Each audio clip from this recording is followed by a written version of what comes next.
হাঁসগুলা bike করার কারণে একটু ভালো স্বস্তিতে চলতেছে মনে হয়। সবগুলো আমার সুস্থ সুস্থ লাগতেছে। ভিতরে ছিল, বের করে নেই, আজকে বের করে দিয়েছি।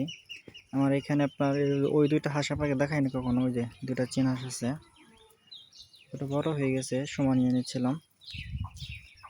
দেখতে পাচ্ছেন এই যে এখানে আপনার 250 পিস ছিল, মারা গেছে অনেকগুলো। এখন 220, 10টা 15টা আছে মেবি, থাকার কথা।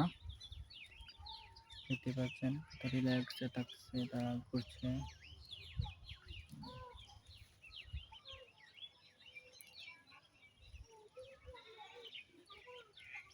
সবাই একটু কমেন্টে জানাবেন যে 12 দিনের ক্যাম্বেল হাঁস বের করা ঠিক হয়েছে নাকি আমার।